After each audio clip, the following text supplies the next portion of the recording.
And welcome back to another. Oh, holy fuck! I'm loud. Wow. Okay. Welcome back to another episode of the Tapehead Massacre podcast. I'm fucking Caleb. What's up? I'm fucking Tyler, and welcome to episode I think 20. We've This is now 20, baby. officially we've crossed the two section here of episodes. So pretty fucking cool. Who thought we would be here?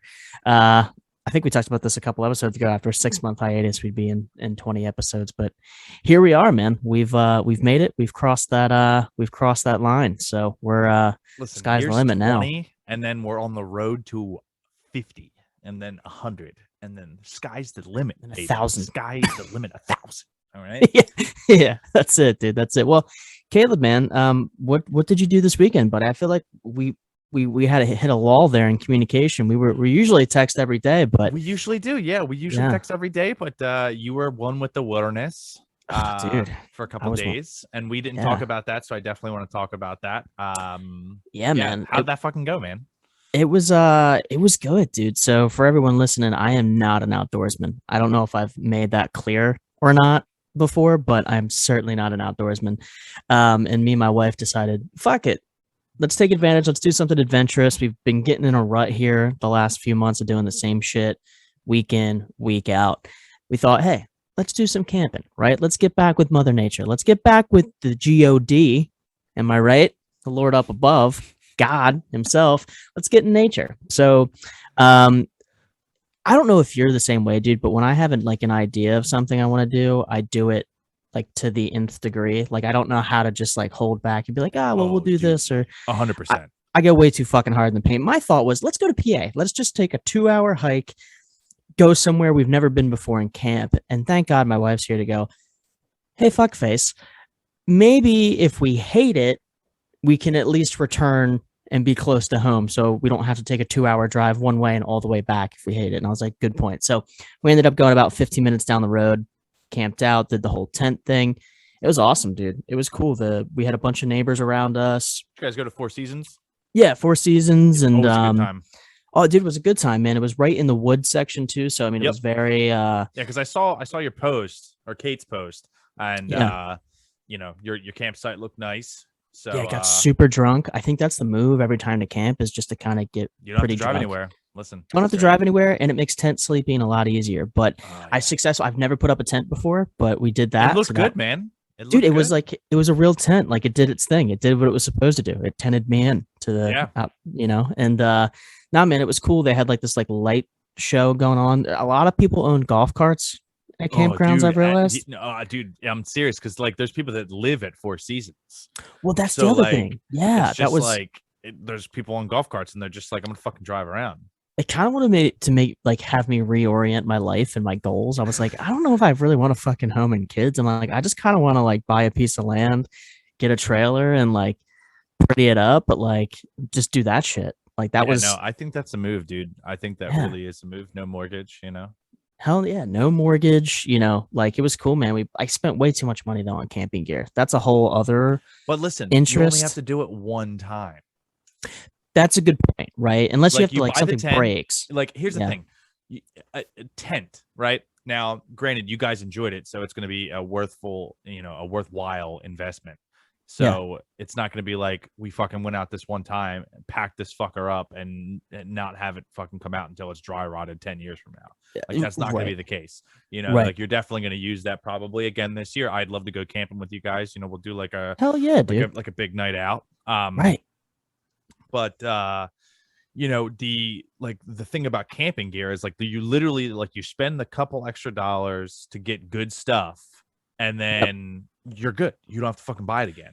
Well, and that's what's awesome about it too. It's like, oh, okay, now we have like a base level that we can work from. And if there's like and that's what's cool about camping, I've started to realize, and only though I've only done it once, but the next go around, I'm like, oh, we could do this a little bit differently this Yep. time, or we could bring this next time. Like my first thought was a projector because we talked about Well, that last episode, and I got was it. like, right. And I was like, oh, we could have watched movies because our plan was to watch like some sort of like camp horror movie, like sleepaway camp, right? Like, Yeah. why not? Like, keep it Friday the 13th, like, keep it within the realm of what we're doing. Yeah. And then we just never ended up getting around to it because, well, our phones died. We did have a power bank, but we sucked that baby But dry. that's also a good thing too. Like I think, you know, if we went out to the Poconos and like did like a camping trip, like even like in a cabin, like not like the full on like because there's this spot that we went to last year and I'd love for you guys to come out. You know, Yeah, we could do like a big gathering out there fuck and yeah, dude.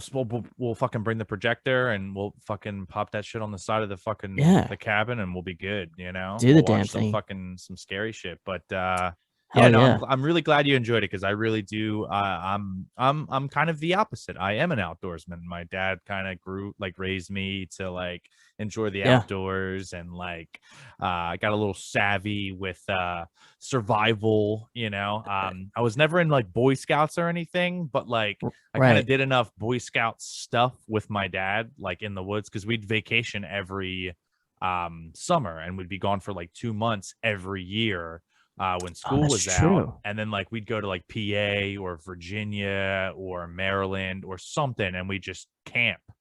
Yeah, And you know, it was cool seeing like all these spots like when I was really young, and I it was something I always look forward to. And I think that's why I have like such a huge thirst for traveling now.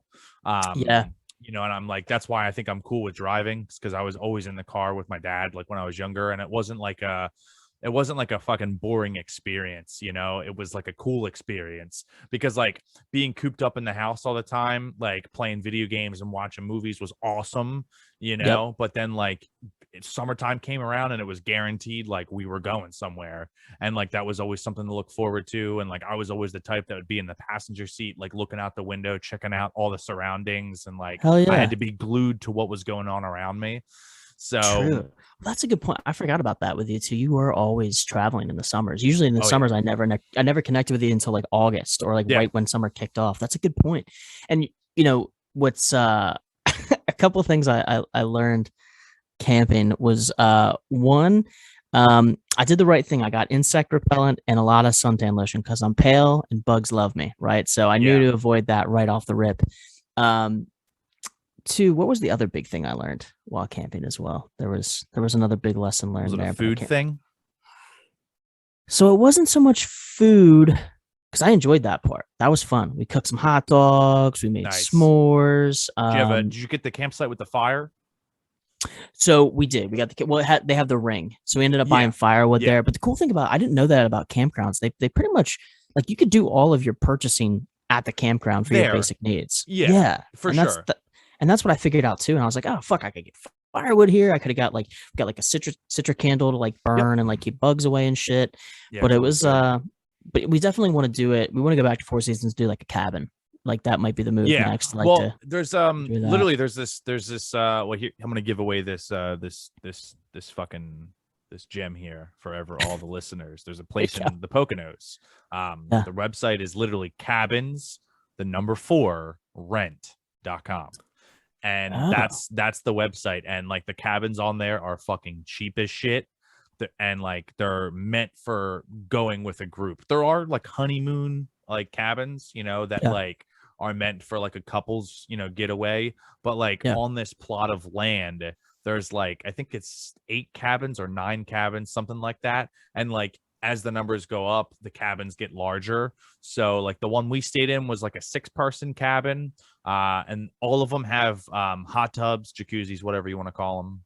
Yeah. Like Dope. outdoor sheltered uh jacuzzis. So it's like you walk out on the Oh. deck and like there's like tiki torches, there's like a bench and shit, and then there's stairs that go under the deck into the jacuzzi room. Oh, And you're that's still sick. outside. It's like completely like you're still in the elements, but like it's still like sheltered from like, you know, if it started Right. pouring its ass off, like Right. you wouldn't get rained on, you know. But Yeah. we wanted to go there in the fall because we went in the summertime and it was really cool. Um, but there was just a lot of like kids and Yeah. you Well, know, that's like not that that was an issue, but like you know, there was just like the cabin that was right next to us, there was like a family staying there and like we were drinking and people were smoking, so like you know, you yeah. try your best not to like piss off the people next to you. Granted the Sure. cabins are pretty far apart, but like you know, we definitely you You know had to mind your manners a little bit more, yeah, and so be like kind in of the aware. fall Yeah, and in the fall you wouldn't have that issue, and I prefer camping when it's colder outside. I So much that's prefer that, because you can always so put on more. Yeah, you can't take off a lot, right? Yeah, Unless you're butt ass naked, but that's a whole right. different story. But no, dude, the fall, that's kind of where like this past weekend, Saturday, the weather was beautiful. It It was like, was. I mean, it still was kind of like it was warm, but it was like a warm fall day versus a warm summer day, which is the world of difference. There was no wind either. That's the other Yeah. thing about camping out like in the tent. I was just kind of like chilling and I'm like, damn, it would really suck if like a fucking gust of wind kicked up right now or it started pouring rain because then you have to worry about completely different elements, Yeah, when for tending sure. it. But I felt like it was the first time in my life I felt kind of like a poser, and I'll explain why. So I realized that I just did not have the camping gear when it came to the clothes on my back. I like first of all, I wear like the three same. I'm like a cartoon character. I wear like the three same things over and over again, regardless of season. Right? Like I have my three mainstays for each season that I run through. So if you catch me a few days a week, guaranteed you're probably going to see me wear something of the same at least once. So I decided day of, I was like, fuck it, I'm just gonna get like some gear that fits camping, like whatever it is. I went full Patagonia, as you can see by this hat. I Dude, I got a love it. dude, I got a Patagonia hat, a Patagonia shirt, Patagonia shorts, and I was like, I look like a fucking like me walking through that campground. I just felt like every step I went, poser, poser, poser, poser. Like I was No, Patagonia listen, the fuck out, and like you were fitting the part, man. that's Okay, what it you was, went dude. in there and you were doing what you thought was the right thing to do, It felt right. It did feel right. I'm and not gonna lie to you. that's all you got to feel. You just have to feel right. All right. No, but here's my thing. Patagonia is fucking expensive. I don't Oh, think it I'll ever go down is. that rat again. It is. Honestly, Liz, I well, was hey, like, listen, you spend the money up front. You don't have to spend it again. All right. that's a good So point. now you have Now, Patagonia gear for when we go camping. I'm Patagonia it out, baby. That's all that matters. Now, here's the thing for the listeners. I would love to know one, as far as horror movies are concerned, what's the go-to? Let me just hit myself in the face with this mic. What is the what is the go-to movies while camping? I think that's important to note. And then two, any camping tips? Now that Yeah. that Shoot. I'm a newbie, Yeah. shoot Is us that some camping novice? tips. Novice is starter, right? Novice. Yeah, novice, I suppose. I'm a Yeah, yeah, camping you're a novice. novice. You're a Yeah, novice camper. yeah. I'm getting my training wheels are not Yeah, off so yet. shoot us some camping tips, some of your camping tips. And Yes. then maybe some like tricks and life hacks for camping, they all got all that kind of cool shit. And then also send us, if you do this, which I think you should. It's a few times recently in the last couple of years that I've gone camping, we definitely watched movies. And then there's obviously the camping at Mahoning too, Well, that's which definitely technically counts. this is like Now, my second go around, I mean, like now I listen, you camped in the car, all right? We didn't get the full camping experience. However, true. I did go back, I bought a tent, and camped the right way at Mahoning. But next time, I'm trying to buy a pop-up. All right. Oh yeah. So like that's the move. We bring the pop-up up there. Yep. Camp Blood is what, next month or this month? I Like think August, right? I think it's next month. Yeah, I We're can't. in First of all, August. how the fuck did it get to be August We're all in of a sudden? August. Holy shit. I feel like I just woke up and I'm like, fall's almost here. Which Yeah. for this podcast and just general enjoyment of the fall, I'm pretty stoked for summer to be kind of on the tail end of I'm things ready here. for this shit to be over. Yep. And Now, that's another question for the yeah. listeners. When it gets close to fall, what's the first thing you do? Like, what's the first event that like kicks off What's the fall? prep? Yeah, What's the prep? what's the prep for fall? Yeah, yeah, I like Yeah, that. man. That's always a big thing for me. Like It's like pumpkin picking, apple picking, or bobbing for apple. Well, nobody really bobs for apples anymore, but that's yeah, true. apple Hey, picking. we should bring that back. Oh, that's another great question for the Well, listeners. COVID. Yeah, well, yeah, COVID will, yeah, Delta variant, just fucking bob for apples and die. That's a Listen, whole man, horror movie. bobbing for Delta, baby. Bobbing for Delta, dude. That sounds like a terrible political fucking like Like a what's that word? slogan. Slogan, Like, yeah. yeah, yeah, yeah. It's Bobbing like for an ad Delta. campaign. Yeah, hi, I'm Hi. Bob. I'm Bob Delta, and I'm running for senator. Like Vote for that's me. what that You'll love sounds like. going camping. Yeah, you'll love going camping and dying. But no, I think that's we should bring bobbing for apples back when the pandemic's over, which at this point it might just be the rest of our lives. It So could be, honestly, dude. It's really possible. it But just you never know ends, what? man. We try to provide a service to you listeners, which is an enjoyment through this pandemic that it just ceased to exist. That's it. We're actually a 501c nonprofit charitable charity. Yeah, for we're We're giving bringing back. yeah, we're giving back to the community this way. But But yeah, so for me this weekend, let's see. I the new job's going great, so it's awesome, man. nice. Like I got home at like 3:30 today, so that's just Dude, so cool. threw me way the fuck off. You Yeah, texted me dude. at like 4 and like, I'm home whenever you're ready. I'm like, fuck, I'm Yeah. gonna like hurry up and like try to get done, dude. I'm like, we're Well, never this early on a Monday. it's cool, man. So like it's Hell just a yeah. little, I'm feeling like I get a free gym exercise, I'm feeling good. Hell yeah, Feeling dude. schwo. Schwol. But There you so go. on There you go. Saturday, let's see, what the fuck did I do Saturday? Something happened on Saturday. I definitely did something on Saturday, and I can't think of what the fuck it was. Well, dude, 2 days ago was like 2 years ago in our worlds. Yo, You for know? real. Saturday was something. I feel like I hold on. What the fuck? I did something on Saturday. I know this. All right. I know I did something on Saturday. I trust you. Maybe I fucking didn't. Maybe I think, I think Saturday was the day that I just like stayed home and did nothing. Oh, good. You need those days. I think that's what it was. Yeah, I did nothing. I just oh, you know what I did on Saturday? I know what I fucking did on Saturday. Yeah. I finished the Fear Street series on Netflix.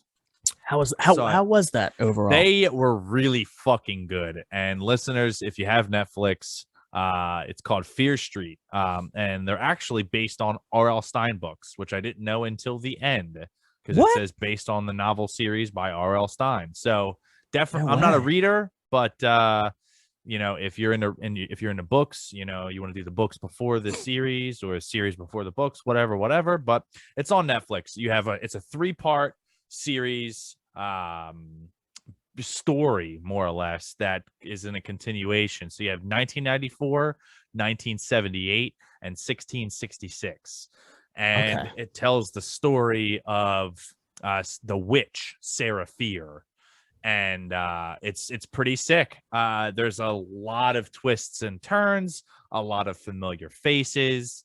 You get, I forget her name, but it's Oh, Mad what's her? Max from Stranger Things. She's in That's it. right. Yep. Yeah, that's pretty much like there's a couple other people that I'd noticed. There's like I don't know, like the early 2000s, like comedy, like maybe late 2000s. I don't know. Fuck it. Either way, there's some familiar faces in the film. Yeah. And I it's only cool saw. because it's got the American Horror Story vibe where they reuse the actors in each one when they go Oh, back. very cool. So Yeah. it's pretty cool in that sense. But it tells a really good story. I do highly recommend it. For listeners, I recommend it to you, Tyler, for finishing Yeah. 78 and 66, Right. 66. Yeah. I still got like pretty much 2/3 of the way to go through the series. Now I'll Yeah. tell you before we get into high tension or high tension, as I'm gonna call it the rest of yeah, the hot tension. That's how I'm gonna pretty much announce it the rest of this way. But a movie we watched prior, like literally yesterday before watching High Tension, and I think it's a movie that would be cool to review. And there's still parts that I need to catch of it too, so it won't be like a complete rewatch for me. Uh-huh. Was Alice, Sweet Alice? Oh, dude, that's such a good one. That's Dude. I have a double feature with Psychomania Oh, nice. of that film. That's a really fun film. It's like Yeah, it was. 79 or like 80. I know it's like Yeah, it's on the cusp. yeah, I think it's the late 70s. Yeah, you're right. It's right on the cusp, and yeah, dude, it's an intense little film to It say the is. least. And 1976. 76, yeah. So I mean, Yeah. yeah, that's still a cusp, I Yeah. think. It's late. Yeah, late, but no, it was a good watch. And then we almost right after High Tension, which we watched that at like 8 o'clock last night. Oh yeah. Wouldn't recommend that. That's like a midday watch because you kind of have to Dude. you have to come down from it a little bit. Yeah, I'm dude, gonna be honest with you. this movie. So let me give a little backstory with this one. Was this a first watch for you? So this was a first watch for me. Did not know this was dubbed. Oh, Did not yeah. know. So this Threw me is for a loop. French. Yes. This is very French. Very French. And you cannot get a sub version of this on any streaming platform, which I would like to watch this in its native tongue. Yeah, and watch with subtitles. But I know you can rent it on Prime. I watched it for free on Tubi. same. I'd love to own a copy of this on tape. There was Yeah, one that popped up recently, but it sold for like 85 bucks. And I really wasn't trying to spend that. This was like, because this came out in 2003, which is right on like the fucking end of VHS. yeah. So I forget like when VHS like officially died. Uh, Stopped putting in production. I think, but it's around that time, and I know Probably, that yeah, tapes that came out around that time are in limited stock. So like they didn't put out a sure. ton of tapes because it was like DVDs were like the fucking like the best thing. Like people like And were already getting rid of their VCRs, and if they yeah, weren't getting rid of the VCRs, they had the combo, VCR DVD player. DVD. Yep. So, And the other tapes thing weren't put too, out as frequently. and I wonder how like the value of those years of tapes, how high they are because of that low quantity. You also have to think too, how many people probably threw those tapes out, Oh, right? In the sure. wake of that transition to DVDs, right? Whereas if you look at VHS tapes from the 70s, 80s, and 90s who've made it through, typically it's because it got handed down. They were almost like hand-me-downs, Yep. VHS tapes for a long Big time, because time. that was I mean, ultimately, how long of a running format was that? Arguably, probably 30 years of a run in format. 40, 40, 40. 40 years. That's a Yeah. pretty long time in comparison to what we go through now. Yeah. Any type of multimedia, any type of technology, that's a long run. And like See, that was the one that like held its fucking weight for years because there were things sure. that came out while VHS was still like popping. You had Yep. Laserdisc, CED, Betamax, Yep. DVD.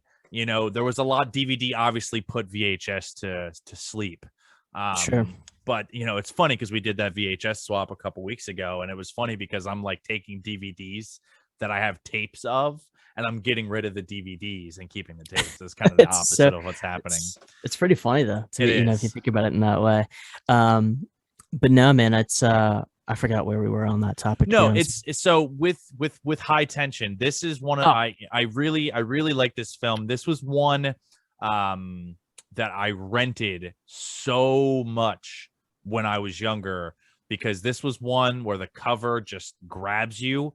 On the front of the cover of one of the covers, you have Marie um uh holding this like blade saw.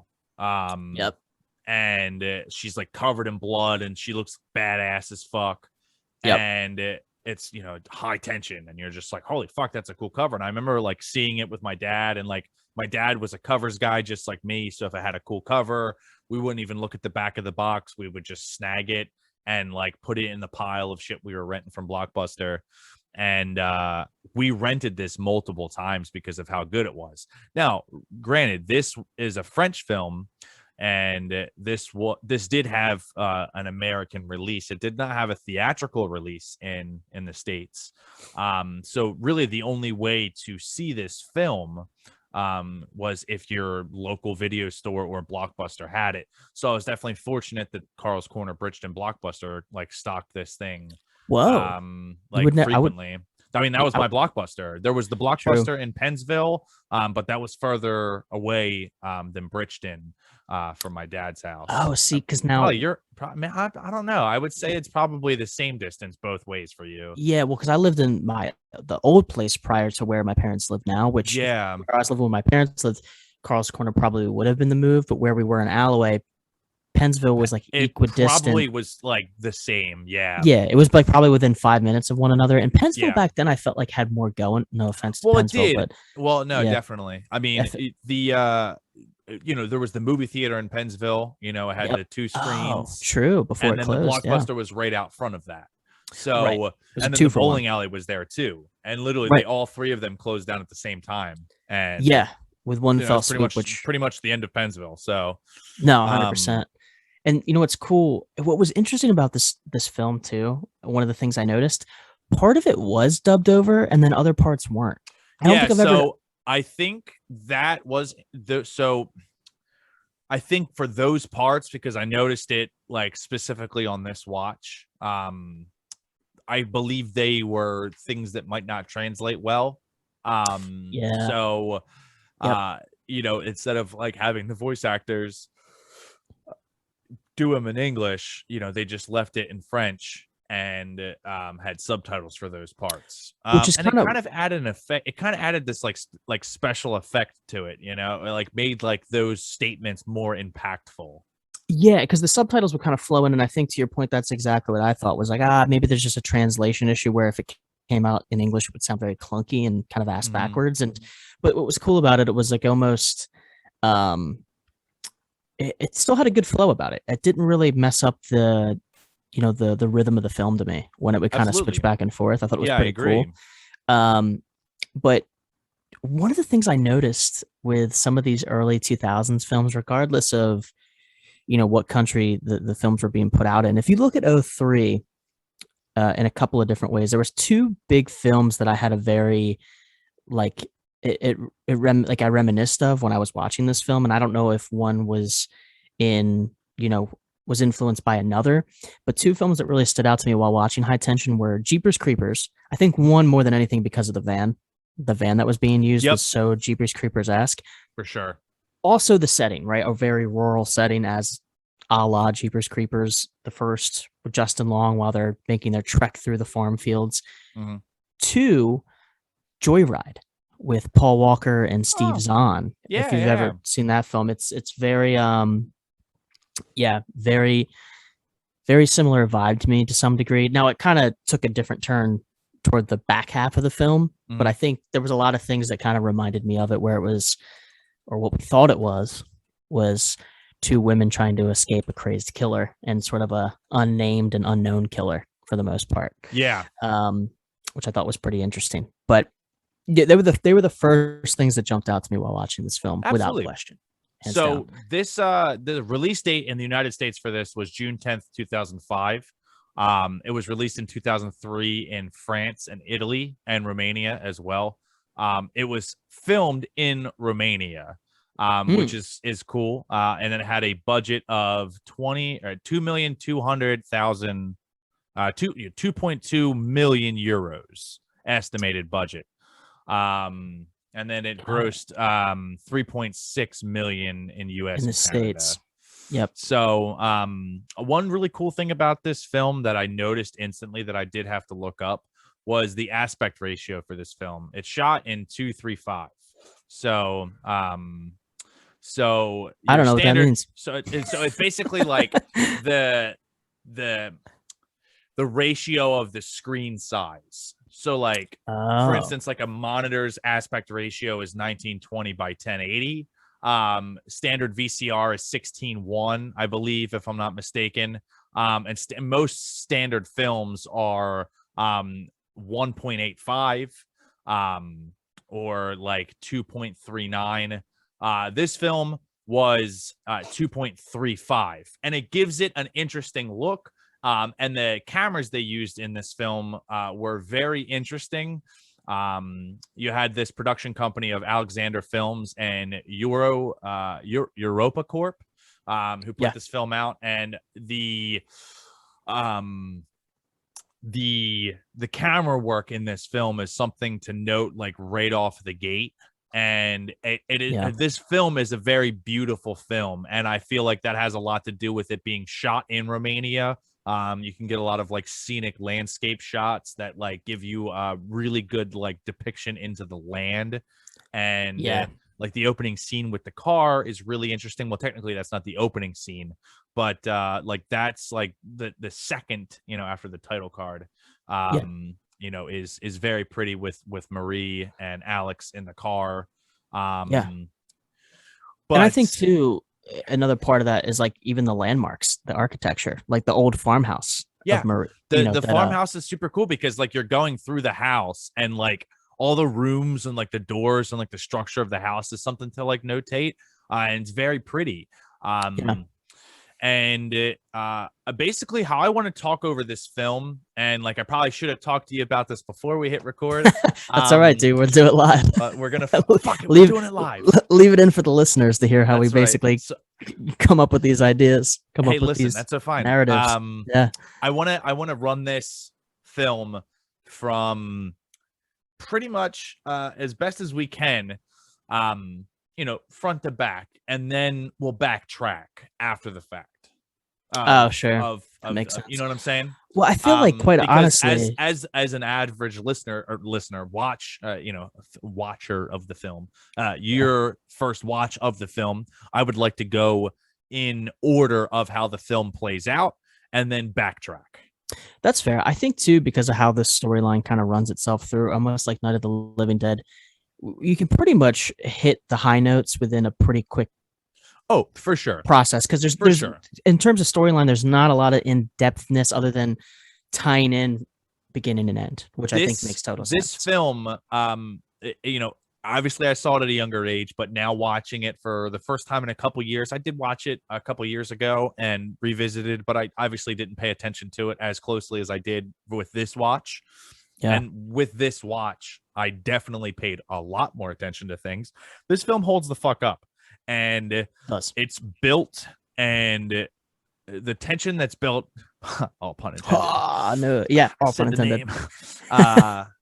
The tension that's built in this film is perfect, and there's not a lot of things that really are like this film.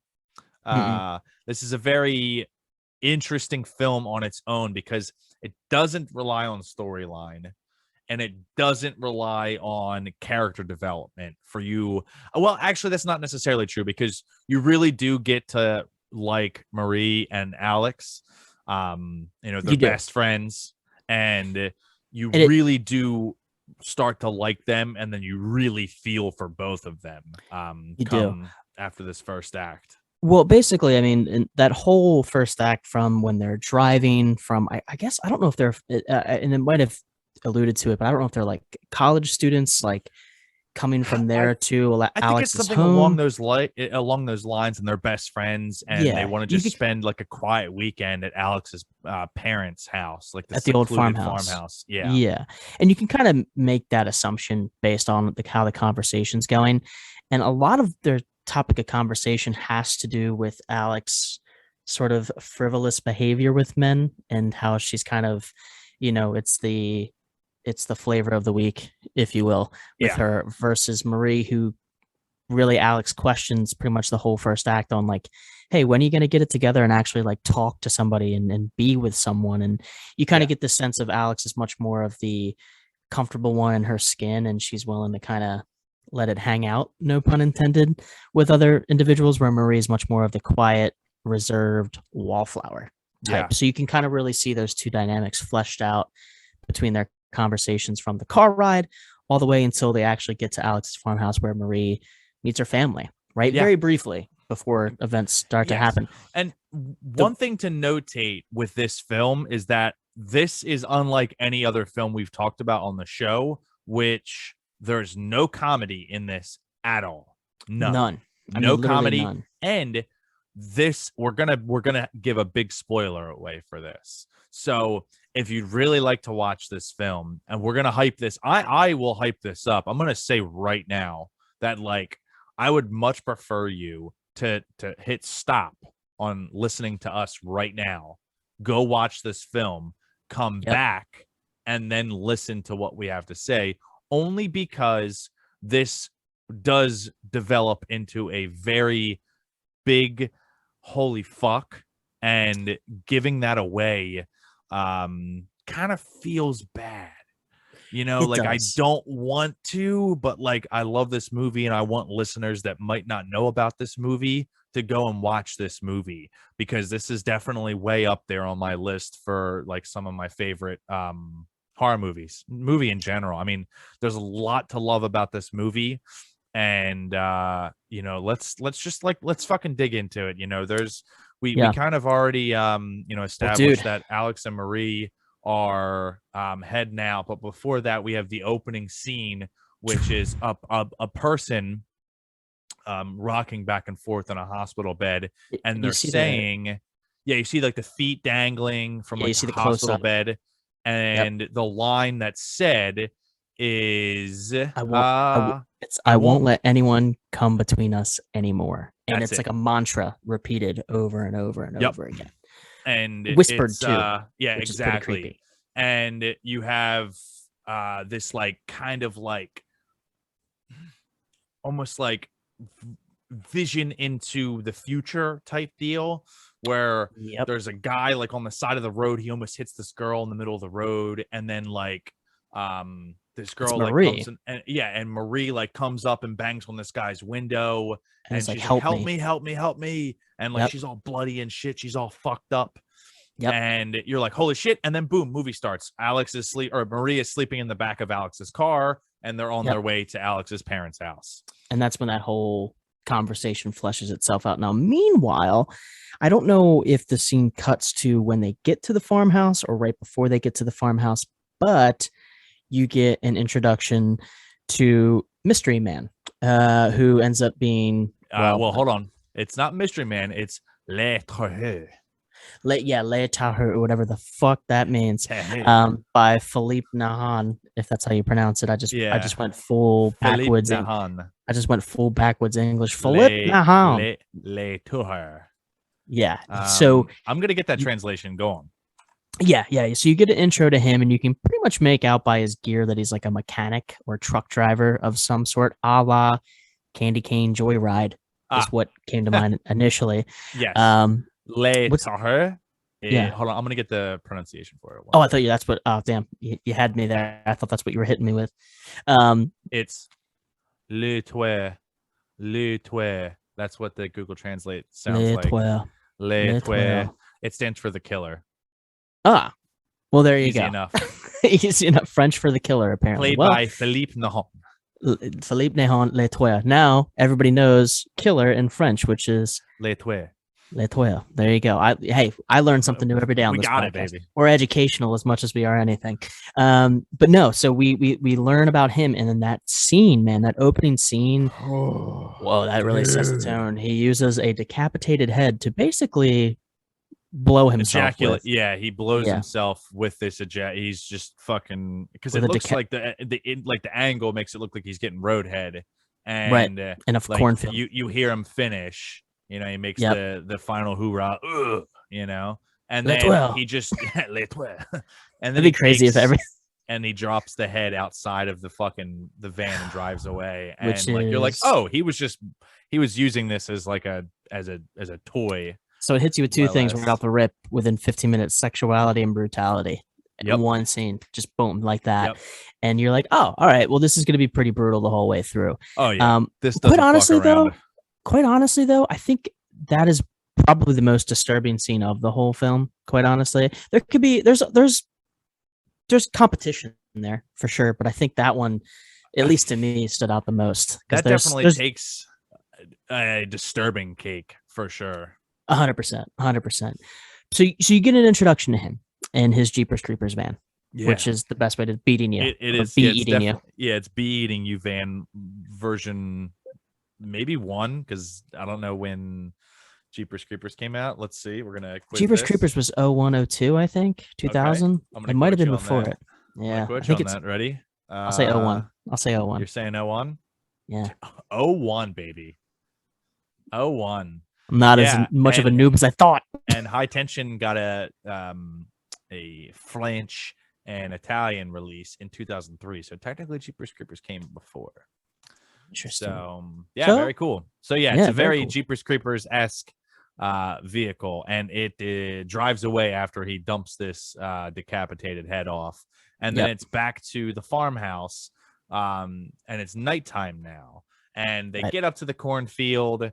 And Alex plays a little prank on Marie. She like runs out to the cornfield, and they play chase. And whatever. You get a little jump scare. You know, it's funny, ha ha ha, whatever. And they get in. They get to the house. Marie meets the family. You get introduced to the dog, which was a fuck, Saint Beethoven. Bernard Saint Bernard. Thank or you. Cujo, depending if we're gonna Or keep with the Cujo. horror themes Thank here. you. Yeah, true. Yeah. Good call. Thank you for keeping me in check. And his name You're welcome. is fuck. What's the dog's name? I forget the Did it have dog's a name? I don't Oh remember no, the name. it's not Winston. It's Let me see if the dog's on the is he cast. is he credited Is he in the credited? role? Is the dog credited? Could be. Let's see. The dog's name is definitely noteworthy. That's why. I don't know. Let's see. Well, you Yes. do get through those pieces. Now, once the family meetings are done, the pranks are done, Marie does come outside at one point to have a cigarette, and this is really kind of the move that kicks off really the rest of the intense pacing of the film. And something that's worth alluding to for later in the film as well that I didn't really think about as an important scene until at the very end was when Marie's outside, she's sitting on the swing right after she's met the family. She's having a cigarette break before she goes up to bed, and she sees Alex showering. Two Yes. things that are noteworthy. One, only piece of nudity in the film, right? Correct. There's really none other than that Yep. scene. That's it. Two, there's a long, intense close-up focus on Marie's face, basically just gawking at her the entire Yeah. time. And then you're she getting vanishes. this. Yeah, you're getting this very weird vibe because the dog from the family dog. I fucking forget the dog's Beethoven. name, and I can't. Let's call him Beethoven. We're just gonna call him Beethoven. That's fine. Because including their dog. Let's see. There's information here. I can get it, but including their dog. Okay, so it doesn't really say on here what the dog's name is. Either fucking way. Yeah, either way. The dog growls at Marie when she enters the door, and you're just like, okay, well, dog doesn't like Marie. And then you see Marie like literally just like staring super hard at Alex taking a shower. Yeah. And you're like, okay, maybe the reason that she's not interested in guys, and I got this vibe very heavily throughout the movie, is maybe she's a lesbian. That's what I thought too. Right. 2003 France, Italian, like, that's, definitely could be a possibility. Sure. And much more, and crazy to think in that time period of only 18 years, being gay was much more taboo even then 100%, compared to now. 100%. So it's a completely different world, really. One thing I do want to note, because we're going to definitely be talking about a lot of the special effects in this film. This is news to me as of right now. The special effects artist for the film, Gianetto De Rossi, is the guy that does the special effects for this film. And he's also done a lot of shit that we know, such as Zombie, Lucio Fulci. Yeah. Apparently, Fulci used him a lot. So then he was also the special effects for Zombie Holocaust, Conan the Destroyer, Rambo 3, Dragonheart.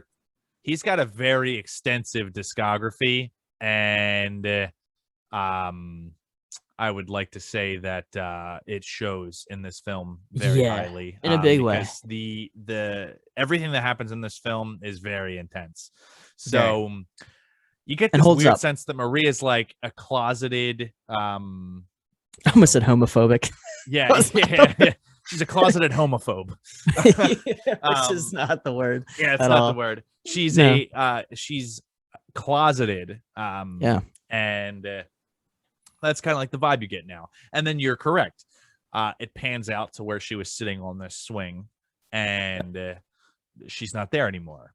And this is where things start getting a little strange. You have her going back up to her room, and this was definitely my first introduction as a child into the female anatomy. Obviously, seeing the boobs and the nudeness of Alex in the shower, But then we get a masturbation scene from Marie, and she's listening Yeah. to some fucking reggae. Yeah, Um, fucking yeah, you're some just a like hard girl or something like that. It's like I don't know. It was just like some like straight just out of the another girl. yeah, it Something was like like that. It's almost like No Doubt meets like some Jamaican, like the Damian Marley brother, dude, like shit like that.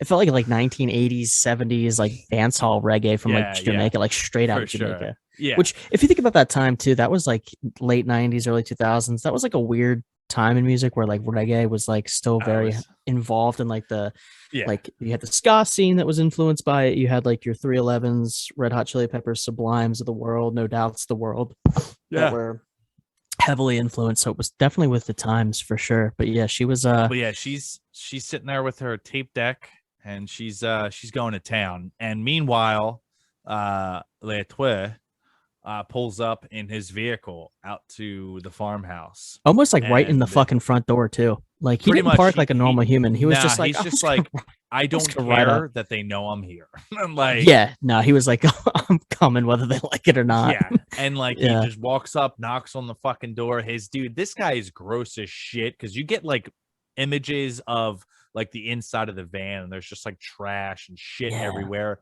His fingernails are actually quite like mine, because I just got done working, and Well, he's you can even see dirty. certain yeah, you can even see certain shots with like literally like black dirt in his fingernails, which is Yeah. like very this movie does a lot of good things with attention to detail that kind of that sort of like quietly Attention. attention, which is like they really pull you in with being the storyline so simple. They those details really do play a part and kind of For connecting sure. everything in a much more 100%. realistic way, without question. Yeah. And you get the knock at the door, and Alex's father answers the door, and he instantly gets sliced with a straight razor, I think is what he uses in this like Yes. whole house sequence. Um And and this whole house sequence is fucking savage, dude. It is such a fucking brutal scene, and it goes on for a very long time, and it builds tension. I mean, I mean, this movie was very well named, and I'll tell because you, there's a lot of high tension parts. dude, there is, and there's one thing I'll comment on in a little bit here that I think is what makes this tension so tense. But one of the dad kill scene is probably the most creative scene It that takes is. place. The only thing I will say in this scene, as basically the whole family gets mutilated, is it took a while for people to wake up. That's my So, only okay, critique. remember this. Well, I will say though, the one Re- attention to detail, Alex does have earplugs in on one She of the does. scenes. She So does. That is that's one thing that does give away. I'll let that slide. And Tommy, I think his name is the little boy. I think his name's Tommy. Yeah, he's the cowboy. He's the cowboy. He does wake up when the knock is at the door, and then He the mom does. says, "Go back to bed." Yep. But remember this, okay? Because I'll this whole sequence will come back up later in the film, and I have a theory as to why no one was like, "What the fuck?" All Like right. at Cool. first. All right. Cool. Yep. So L'Etoile enters the home and slash and hacks at the dad. And a really interesting scene, a really interesting kill, one I've never seen before. Very No. interesting kill. A fresh one. We haven't had any straight razor kills on the show, so we got No. a hack and slash with a straight razor, which was pretty sweet, and definitely noteworthy. And the gouges in the body were really nasty looking. Yeah. And Brutal. he gets like someone a forehead, and like it's all very realistic looking. The practical effects in this are good, and this goes back to why. Well, we know who did the special effects, and it all makes Right. sense as to why they're 100%. so good. So L'Etoile follows the dad as he's crawling up the stairs, and he wedges his head in between the like the fucking the railings. the railing, The railings. yeah, Yeah. like the Which steel railing, and like he gets his head like caught in there, so like his Yep. head is like hanging off like the and staircase. he can't even turn his head. You just kind of watch him with his eyes, try to see what's going Yeah. on in his peripherals, and then a very creative kill. The whole, basically, what looks to be a dresser or some sort of TV console, Yeah. wooden piece of furniture, gets basically slid into his head, and you can kind of see from an aerial The view, neck which is other, snaps. the neck snaps pretty much almost off, and a lot of cool shots, right? That's one thing you can say about this film as well, between the close up on the dad looking in his peripherals because he can't turn his head, which is already makes your shoulders kind of hit your earlobes, Yeah. to it then switching to the aerial view of his head getting snapped off. Intense scenes, brutalities there, but I think it's just as clever in terms of how it's shot, It is. in that scene, which makes it just as cool, I think, from that Agreed. perspective. And you have the mom that wakes up amidst all this, and she comes downstairs and she's, calling for the dad, and she sees his decapitated body laying on the railing, and L'Etoile is at the front door just standing there, which I thought was cool because there's no with this killer, there's no sense of urgency, which makes him that much more sadistic. Like, Yeah, you have, like, for instance, we just covered Scream recently. There's a huge sense of urgency anytime you see Ghostface. He's always yeah, running, sprinting, very visceral. This guy right, just walks and, like, looks at you like you're the mom's freaking out. Like, she's like, "Oh my fucking God, like my right. husband's fucking dead." And this guy's just like wipes the fucking blood off on his pants. Mind you, his outfit in this alone is very disturbing, and it's not really, but like you get like the Michael Myers vibe because it's like this like gas station, mechanic coveralls, Yep, like straight like khaki colored suit yep. almost, And it's got like oil stains on it, yeah, it's and just fucking crusty and dirty, and he's yeah, got like this blue denim hat, and you yeah. And don't really ever see his face. Like, you you see don't, like glimpses, but right? like So it it still keeps that, leaves and it still keeps that mystery about him, much like exactly. a la Michael Myers, Jason Voorhees. Yep. Name your stalker, right? Yeah. But to your point, I think that's an interesting thing to make. Whereas, like watching Scream, there's a humanistic quality to Ghostface where, like, he's always looking around. When he hears noises, he's very aware of his surroundings to kind of get out of there Yeah. because he knows what's coming. Whereas versus Latois, Hmm. he doesn't really seem to give a fuck at all. Like, Not it's at all. it's not about what's coming to him because it's like he's almost in full control of what's happening. And that's a very sociopathic quality to have, For when you sure. end somebody's life in such a brutal fashion. So Yeah. yeah. And this whole next sequence kill with the mom is a very visceral kill. And in the meantime, you have Marie, who is like hearing all of this, and she's getting very worried and concerned, and she finds a cord, a corded phone, and she's trying to find like an outlet in the wall, and she's trying to move this bureau, or whatever you want to call it, Davenport, and whatever Family Yeah. Guy reference, Yeah, yeah. she's trying to move this dresser, bureau, whatever, and she's trying to find the plug, and she just can't move the dresser. She's not strong enough to move the dresser, which I want to Right. notate that here. Bookmark, insert here. Yep. Yep. She can't move the dresser. She's not strong enough to move the dresser, Right. and you have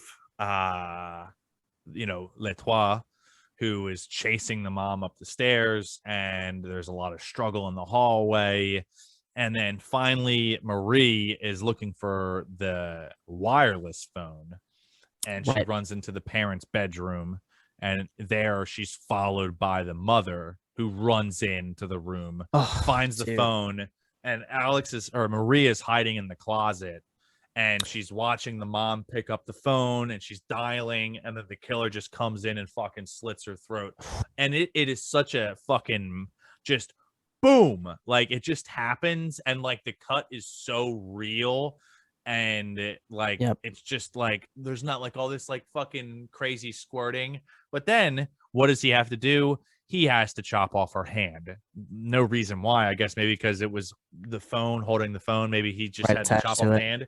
So just like you hear this like sawing noise that he's using a straight razor, like a fucking thing you shave your face with. Well, there's a He's couple just things to note about this, dude. It's fucking, and you can hear it all happening too, which is, but it does pan to the blood squirting it does into when the he's closet, sawing the hand. right? Which is insane. But something to note about this film that I did read is that it was basically NC-17 when between the French Italian release to coming over to the US, and they did some cuts and some chops. And one of the scenes was that scene when he kills the mother. It actually in the original cut, which I think if you get a certain DVD, I think they put it on DVD. It actually showed him like literally peeling her head off of her neck in the Oh original wow. cut. So you could actually see like literally her head being separated from her body via him grabbing her head and pulling it back, Wow. which I'd you like to don't check that see in, out. which I'm sure has got to be super intense and Yeah. total Italian French release Oh, move. sure. And they also said it was one of the, I forget what the movement was in French film, but this film is often credited for starting. I think it was like some sort of extreme French film movement. That's probably not the right phrase that I read last night, but it was something to that point. But one of Well, the scenes that was cut out was that scene. So this something to is note. right in the height of torture porn. We had 9/11 happen in Yep. 2001, and then followed the torture porn era of horror, Yeah, a Saw, la Hostel. Hostel, Saw, exactly. And this can kind of fall into that category a tad bit. I mean, there's just visceral kills. There's not really torturing. He doesn't like bind you and let you suffer. It's more or less just like, I'm here to fucking kill you. Yeah, Um, 100%. you And know, and once we get through the mother dying, which you get Marie coming out of the closet, a la, which hey, I didn't even think about that in terms of like her sexuality literally coming out of the closet, but yeah. that's a very loose tie-in that really is just a guess as much as Yeah, it is anything. it could be. It's just there's a lot of illusions in this film. Okay, a 100%, lot of illusions. So that could have been one of 100%. them. But it was very cool because I don't remember the last horror film outside of Halloween that has a memorable moment in a closet with those like framed doors Those like like that either. And blinds. Yeah, yeah, and those blinds and being able to kind of peer through them. And that's a really intense scene too, where the mother kind of is like staring right at Marie and coming down as she's dying. Like yeah, that's a very tense moment, a la High yes, Tension. yes. But you get through those, you get to Tommy running out into the cornfield and Latois following him out there, and at least they didn't show that, man, because I'm not a big fan of Whew. kid kills. Kid Yeah, kills are, like yeah, dude. Child deaths in films are always tough. dude, and You you don't know. see him a lot. You I don't, feel and like there's you a reason saw. for that because I mean I think Yeah, that definitely fucks up the rating system. has to. It's got to be a specific thing for that, just because like I think in horror, children are still left as the innocent factor, Sir. and you don't really see too many on-screen children death. Mm-mm. And if you do, it probably has, some crazy rating system, or it's not rated or unrated, whatever. Which I'm sure affects the release, Sure, affects how financially viable the film is. So there's sure. reasons for that, and it's a pretty good reason, I We've seen think, in children general. killers, which is a-okay. Yeah, absolutely. And But you've you don't even see seen them die children too in much. Halloween 4, children in danger, right? You've seen a ton of Sure. that, but Yeah, the but death not is sort of necessarily dead. no, but the death's implied right in the Oh, cornfield, well, which you in get. this, yeah, because Tommy is just running outside screaming, "Mommy, mommy, mommy," Yeah, and I'm and then like, going, way to go, kid. Just leave yourself wide open. yeah, Just don't hide in the cornfield and shut the yeah, fuck up. Nah, yeah, just keep screaming. That's yeah. good. And Yeah, Latois just opens up the back doors, and there's a shotgun there, and he walks into the cornfield, and then you get very a pan back away from the cornfield, very aerialistic shot, and you just see two shots flash, and you hear the noise of the right. gun going off, and then you're like, And "Fuck, okay, so that's a double tap on a kid, damn."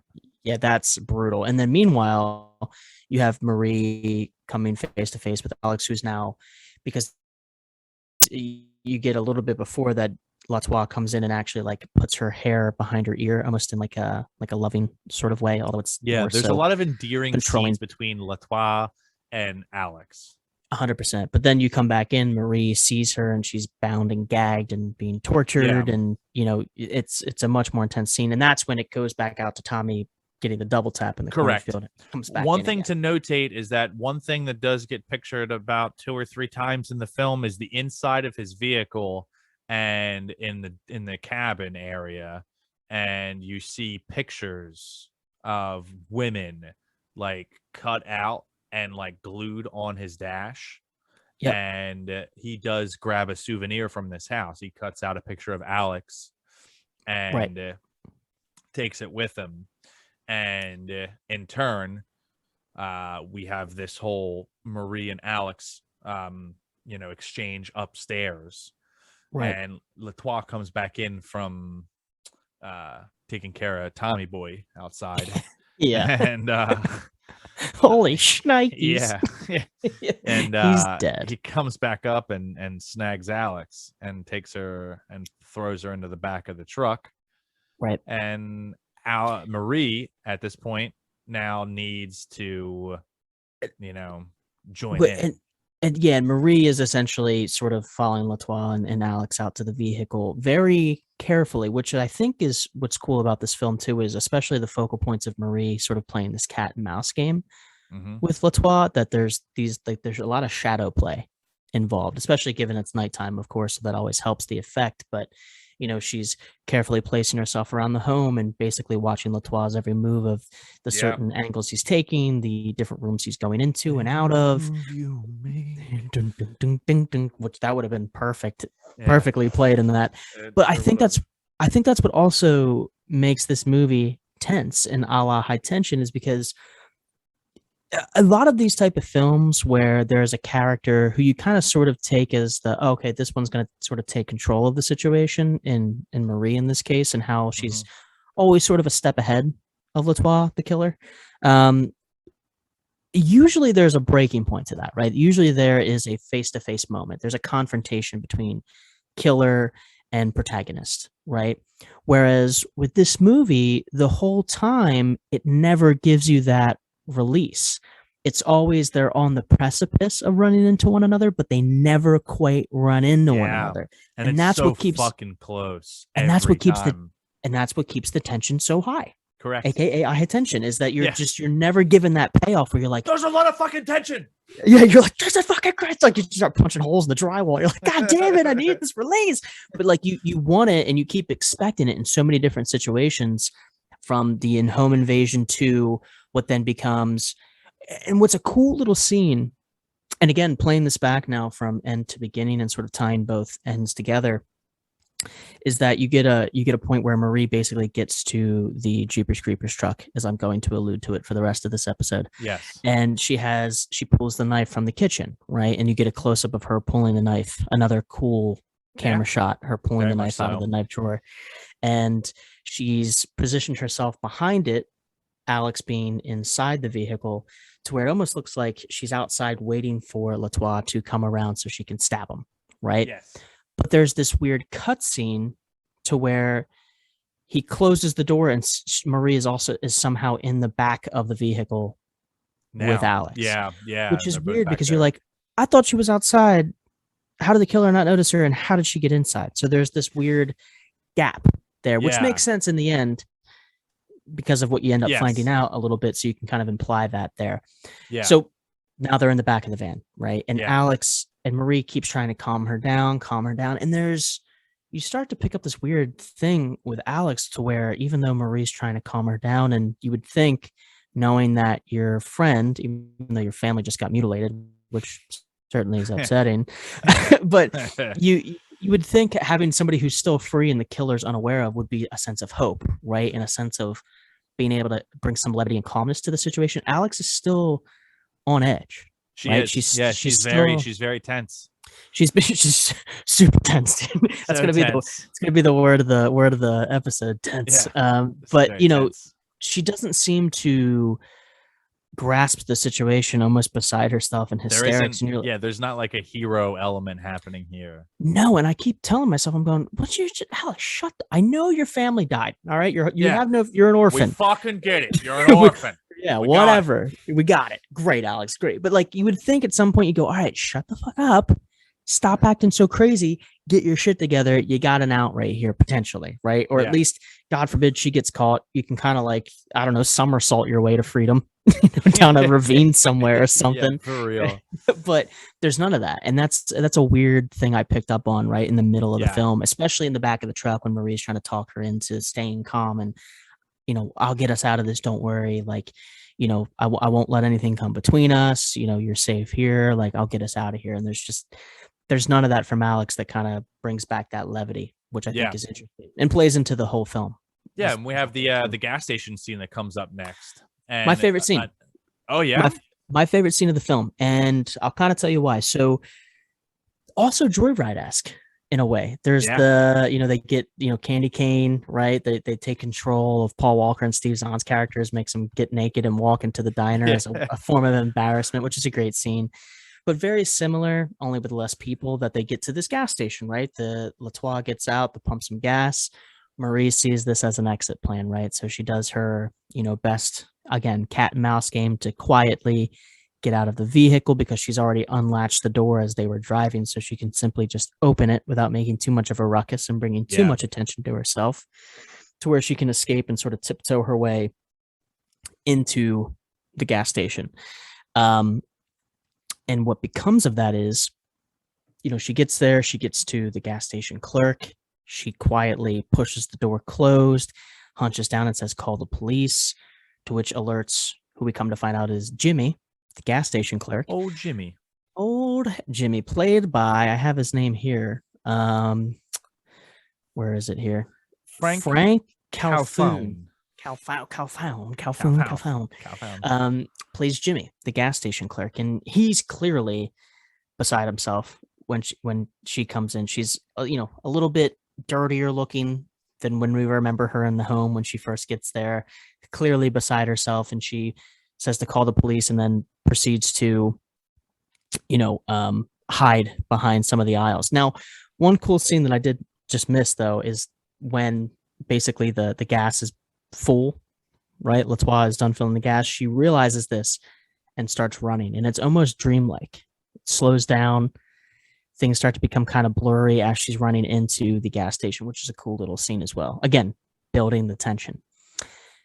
Latois comes into the gas station, and then there's this whole scene, almost like No Country for Old Men, where he comes in and puts the quarter on the desk. There's this like cat and mouse game between Latois and the gas station clerk, because clearly the gas station clerk is not a good fucking actor, because he keeps looking around and staring at Marie as Latois, who seems to know Jimmy, right? There's this weird dialogue between link. Them. He's like, "I've been here before to pick up a bottle of Campbell's." Yeah, or whatever the fuck it is. But like, there's this weird connection between the two, and you can kind of sense that Latois is picking up on the uneasiness of Jimmy. Mm-hmm. And he's like, "Can you go get me a bottle of J&B?" And you kind of like, here's the setup, here it is, and you're waiting for it, right? You're waiting for it as he goes to the cabinet, turns his back, and he grabs the bottle, gives it to him, and he goes, "Can I also get I think he says, can I get a bottle of something else," right? To make him turn around once more.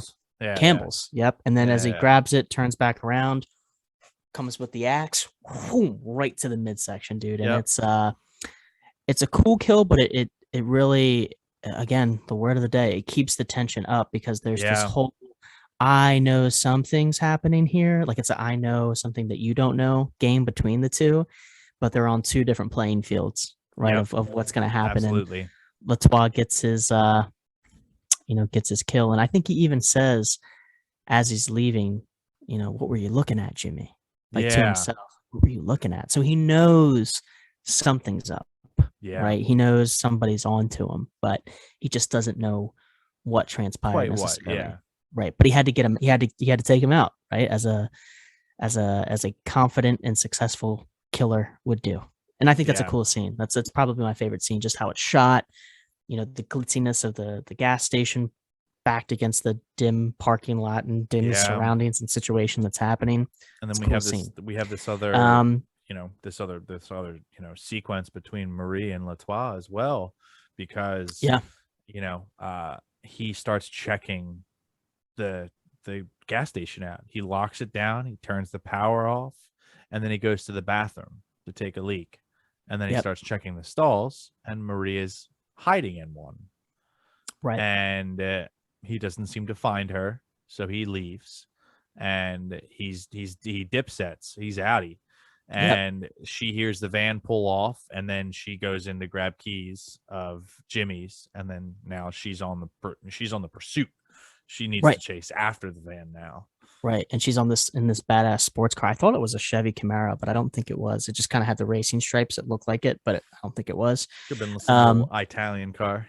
Yeah, some little Italian car. Yeah, but she's jetting off, man. And then it's almost like the roles reversed, right? She's now the one seeking It's like, I'm him gonna out fucking get versus you, dude. right, Yeah. like what you did to Alex and her family. Like roles are reversed here, right? It's like a revenge I'm coming thing up now. on you. It like flips Yeah. into a revenge film. Yeah. Right, 100%. And they get to a certain point, and he cuts out into this long driveway that's kind of surrounded by fields, which you imagine is just a dirty, crusty home way back in the woods. And she kind of makes her way through. Now, this part, I go, well, shit. She's done so well up until this point to basically escape his crosshairs. Obviously not be able to save the entire family, but potentially save Alex. Right? She's right there. Here's where everything kind of comes together, and then boom, what does she do? She fucking crashes the vehicle, flips it nonetheless, even. Which I don't know how she did that. I must have missed that part while watching the film. I don't know if she like careened off the side of something came in I front think of her. she I can't was like remember. looking at something in the vehicle, if I'm not mistaken, and like just took her eyes off the road and fucking flipped. Yeah, totally flipped. And that's literally the extent of her, I think, of her injuries until the very end. Like, she Yeah. fucked herself up more in the accident than any other scene from that point before to really most of that Yeah. point after. And she gets to a certain area, bandages herself up. I believe Latois, I don't know if he hears the noise of the crash, and that's what sets Yes. him to, I think that's right. And then that kind of sets him off to look out into the woods of, okay, what the fuck just happened? And then there's this back and forth game of the flashlight, him trying to search through the woods. Marie makes her escape into these two separate greenhouses. Yeah. Right. Which is reminiscent of your house. Your dad's place is what I immediately thought of. The greenhouses, yeah. The greenhouses. I'm like, this could have happened in Caleb's backyard. I don't know. That's what I first thought of. But a very cool scene as well, much like the gas station. And there's this back and forth, and they kind of get Marie and Latois get closer and closer and closer. And you think, Marie's got the edge, right? She's aware of his surroundings. She's kind of one step ahead. She's been one step ahead this entire time. Here's where they meet. And as she gets closer to the flashlight that's kind of sifting back and forth, she stumbles upon it and finds that it's literally attached to a string hanging from the top of the greenhouse with no one there. And what a setup too by Latois, right? What a setup. And he does the whole, what looks to be like the film that covers the greenhouse, the tarp, wraps it around her forehead, sucks that baby back, right, and starts choking her out, which is, man, he is one for very close encounter. He's not a long range killer. No, he's not, man. He is a heat of the moment, heat of passion killer. Yeah. If he were anything. And he starts strangling her, and he gets to a point where I think somehow they start tussling, and I think he gets on top of her, right, and is literally pressing the tarp down over her face, and she does. And that's one thing I will say we haven't talked about yet, and I think we should make a specific shout out to Cecile de France, who plays Marie. Great acting. Amazing performance. Amazing performance.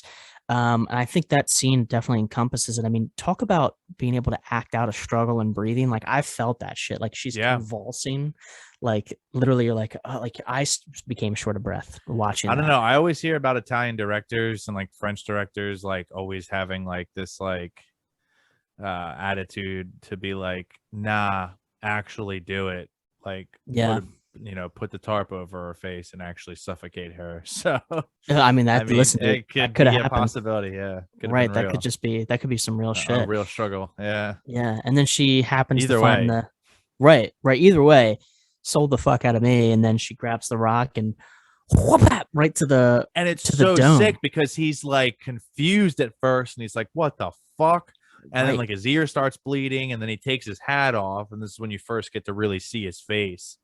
And like there's like a gash in his head now. And you're like, you don't really think about this, but like if you got fucking hit with a rock like really hard, like Yeah. with a full follow through, like even if you just go like this to your head hard enough with like your palm, like that would hurt. And then imagine a rock, like that's gonna do some fucking damage. Dude, So I now mean, he's like fucking dazed and confused. All and I've right. had like 5 concussions, so I know a head injury when I see it and I know the feeling Yeah. of it. And it does take you a second. Like being concussed, like you don't automatically feel it. Sometimes it like takes a second for you to like actually focus and then go, you focus to the point of being fucked up.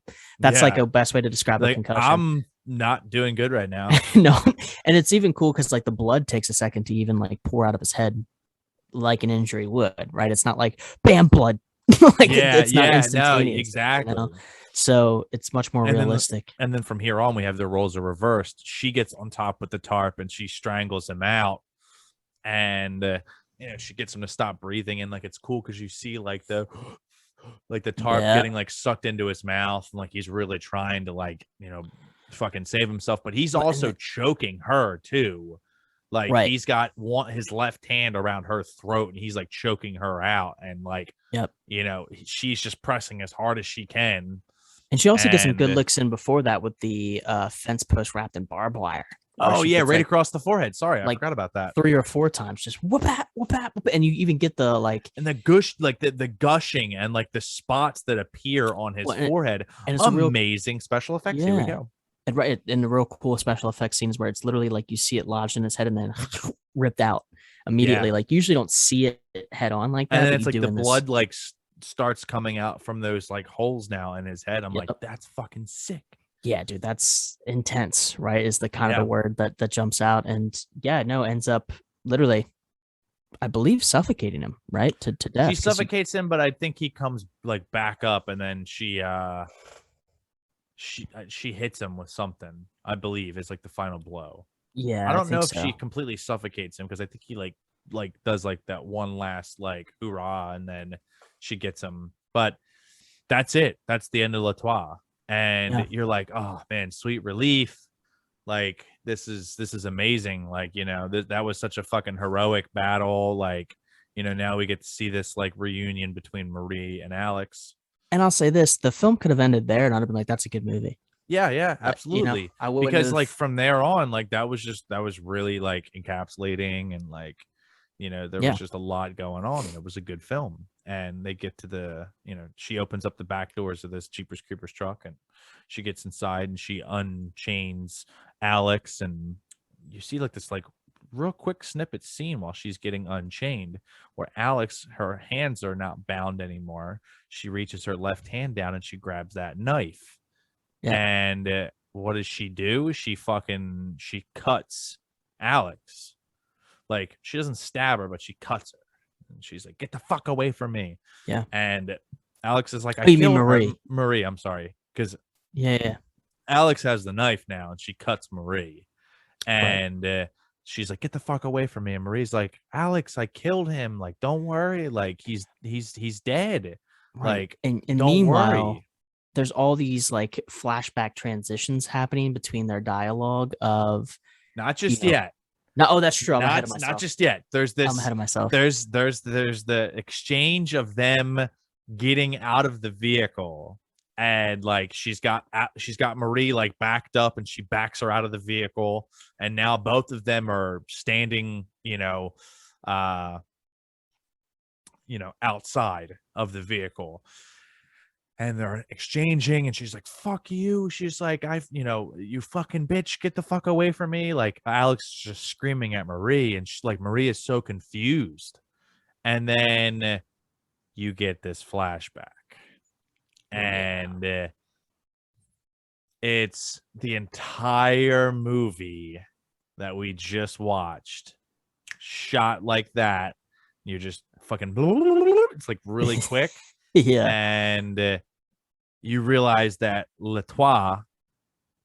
All right, this is Spoiler alert. everyone right here. If you already haven't, Can we stop Can we input those terrible Jersey Shore fucking Yeah, horns yeah, in yeah, here for as the real. spoiler alert so Yeah. everybody knows the So cutoff? here's the thing, like this right here is where the whole movie just is gets sideways. It gets twist turned upside down, and I'd like to take a minute, just sit right there. All right. Well, actually, we missed a spot. We missed Did we? one Are you small sure? spot. I'm positive All because right. remember, she does call the police. Marie does call the police after the gas station clerk is killed. And after those apparent scenes Oh where she's talking to yes. Latois, the police show up to the gas station and they sort through the security footage because you do get a part of the scene where Latois actually looks up at the security film. Yeah. And the police officer, as he's sifting through the film in the gas station, does see Jimmy sorting through the bottles of alcohol where he meets his unfortunate end.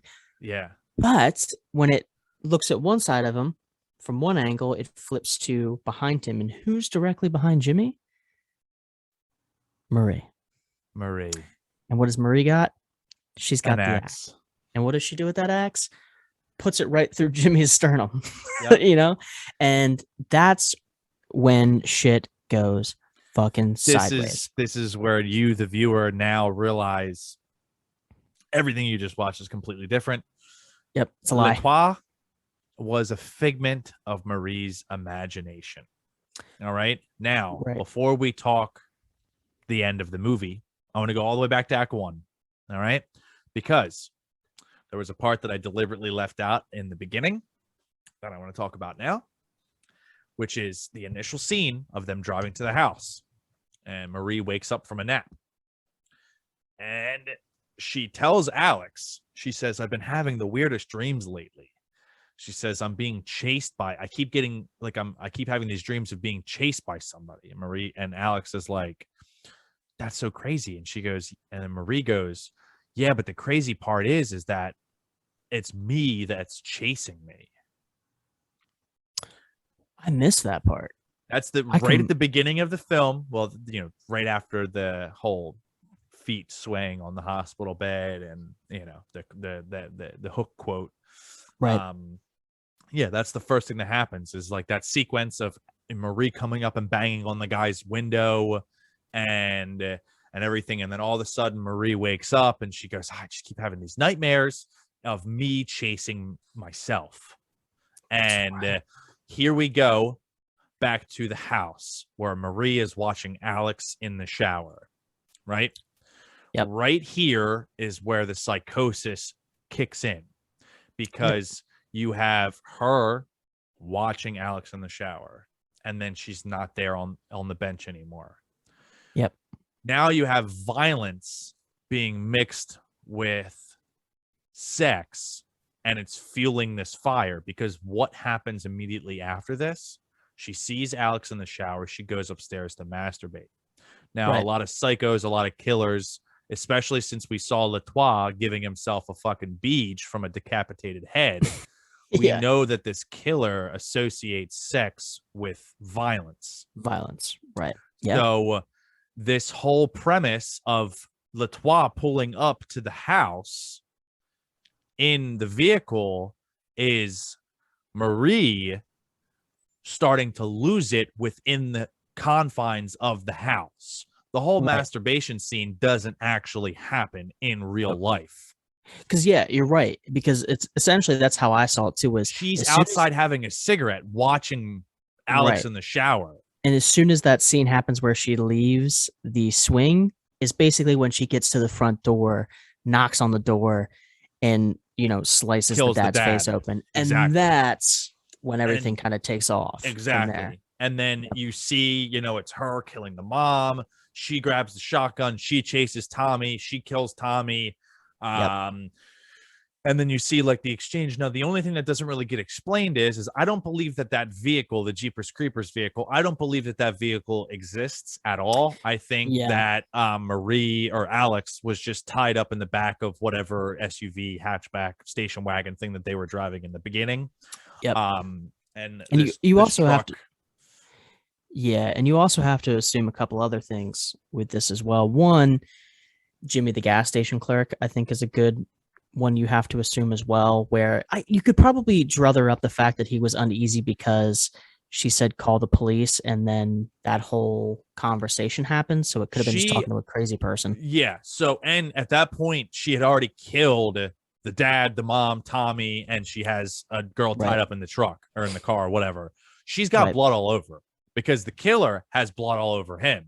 So that right, would mean because Marie's the killer, that Marie right, would have blood all over her. So right. that being said, this guy sees blood all over Marie. She comes in a panic state and is Yep. scared, call the police, and then got to have this like fucking bipolar thing where Yeah. a split personality disorder where Yep. she switches from Marie to Latois, and she starts talking all crazy. She knows Jimmy by name, yada yada, whatever, whatever, and then the craziness ensues.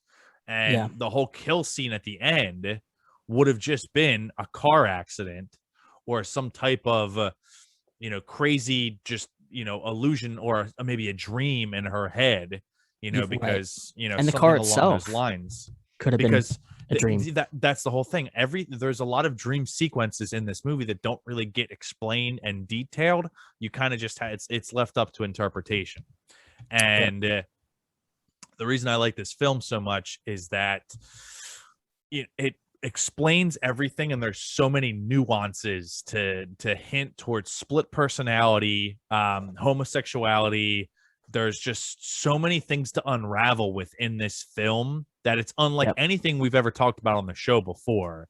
And it's the most serious film we've talked about on the show. I know we've talked Oh about yeah. Halloween, but there's comedy in that. There's comedy in literally every movie we've talked about so far. There's Yep. cheesiness to it, yada yada, whatever. This is straightforward a horror movie from the start to the finish. You do not feel easy except maybe the first 15 minutes, and then everything just Yeah. goes fucking crazy and shit South. gets nasty. Yep. And here we are, flashback to the standoff at the end between Marie and Alex straight up stabs Marie Right in the gut. right in the Right in the gut, gut. and then And takes she off. starts running.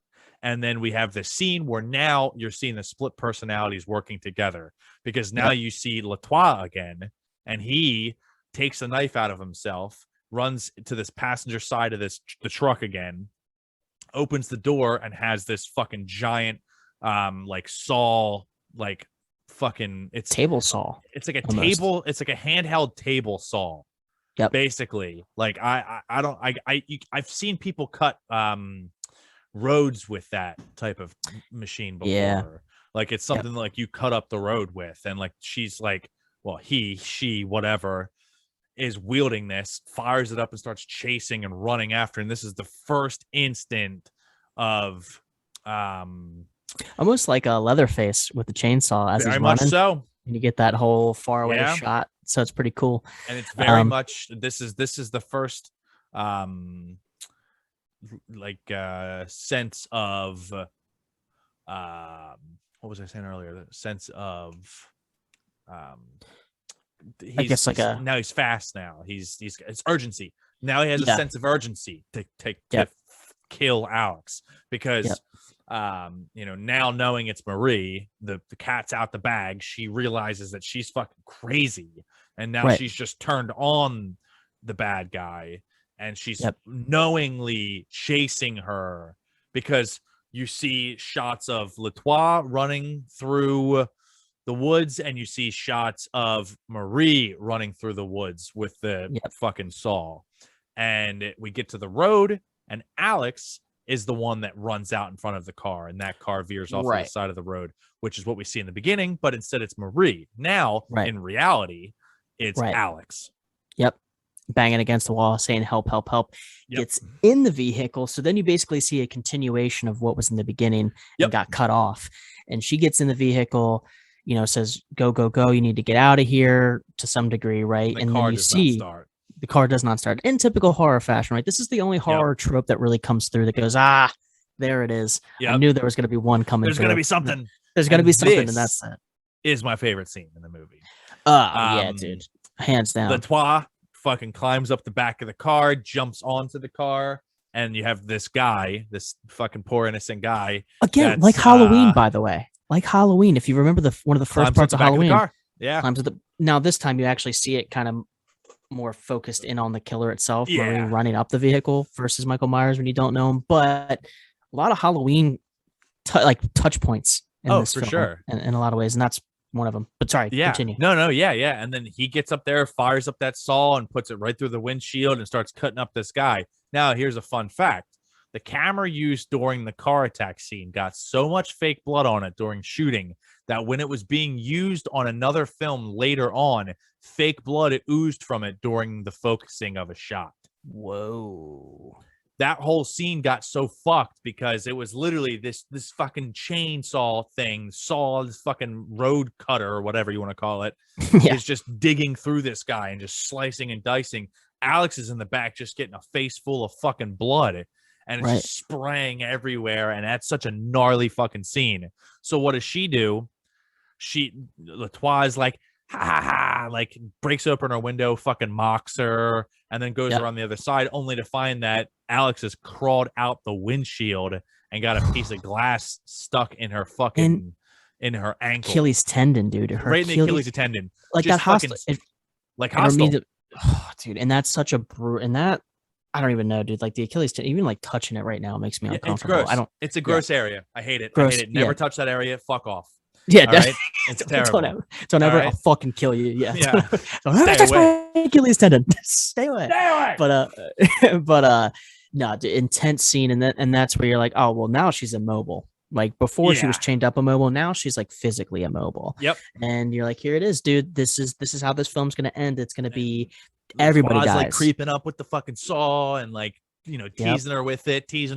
And now Alex has this fucking crowbar, and like there's this exchange, and Marie hits the line that we hear at the beginning of the film: "I won't let anyone come between us anymore."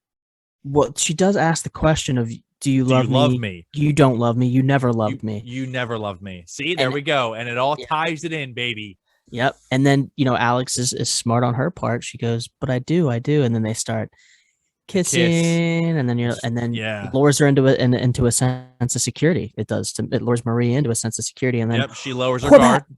Yep. And then And she then gets you the crowbar right through like the titty, basically. It's like through right the the titty, shoulder out the titty shoulder. area. Yeah. Yeah. And it's and you don't actually see it at first, you hear it, and you Yeah. see her eyes open wide, and you're like, that's another cool play on scene, man. Very Yep. close up.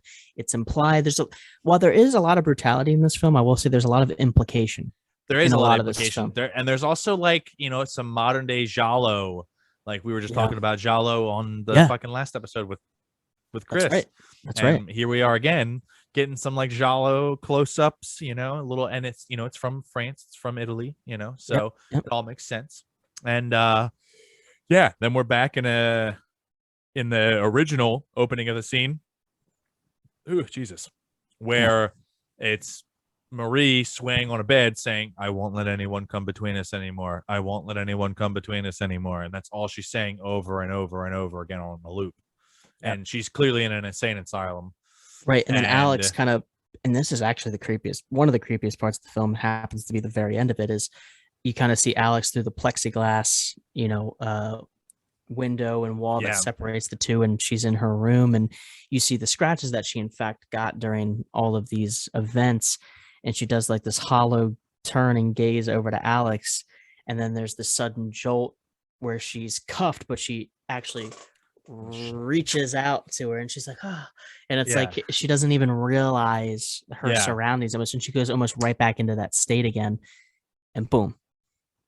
Yep. That's the movie right That's there. it. It's it done. And we have a closing song from Muse. Is that Muse? Newborn by Muse. Wow. Yeah. So thought that was interesting. Definitely out of left field.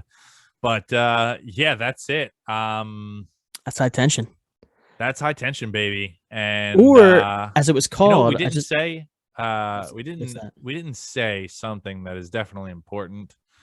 This was directed by Alexandre Aja. Yes. Which he has done The Hills Have Eyes remake in 2006. Crawl. He did Crawl with Sam Raimi in 2019. He did Piranha 3D in 2010. So he's done some other stuff since High Tension. Yeah. So very cool. He's from France, so we're getting some straight up French horror, baby. And And it's and whew, I love this fucking film. I'm very impartial to this because, like I said, this was an OG for me. A I lot of will tell you, iconic stuff for me here, but this being your first watch for you, Ty, what? Let me get your final thoughts on this. And like let me hear what you have to say about this, and then when you're done, let yeah. me let me hear like a little like cap on this, what you would tell somebody that this movie is about. Ooh, all right. That's man, those are two good things. So out of I want to say five Switchblades because this Yeah, film also had the title Switchblade Romance was the other title for this very film. cool. Which makes sense. There's a lot of Switchblade kills in this film, more so Yeah, than most, quite honestly. yeah, And it is sort of romantic in the most grotesque of ways. yeah. But I would give this film, I would give it 4 out of 5 Cool. Switchblades. I think there is a lot of good things in this film. I think the simplicity of the storyline is carried by the implication of the film in certain details, right? The dirtiness of Latour's clothes, his fingernails, the weird juxtaposition between Marie being sort of the wallflower, quiet type who again you get these homosexual tendencies from her between herself and Alex, who's much more of the confident individual between the two of them in the friendship, and the dream states, the juxtaposition from the beginning to the end. I think there's a lot of good things here, and just the brutality of the kills and how well the special effects were made, how well those scenes drew out, the different creative ways in which they were drawn out between the father's killing, the mother's killing, the implication of Tommy's killing, right? There's so many good things here that you could rewatch this film, I think 2, 3, 4 times and get new things from it each watch because there's just so many little different layers of details that come through that paint a different picture, I think, every time you'd watch it. And even talking with you today, there's things that I look back on and go, oh, wait a minute. The swing scene, right, is one that came back to me. The swing scene. The The one thing I did want to mention too was, remember I said I wanted to come back to this? Yeah, The dresser bureau kill, right? yeah, You have this whole segment where Latour kills the dad with a dresser with ease. But then you right. have upstairs, Marie can't even fucking move this dresser. And Yeah, both of these are happening at the same time. The dresser kill that's right. happens and she's upstairs trying to move the dresser. So like it's showing that like split personality. When she's Latour, she has the strength to Right. fucking do this. And then when she's Marie, she does not have the strength to do it. Which in certain psychopathy, I mean, there is that strength that does come from, Adrenaline.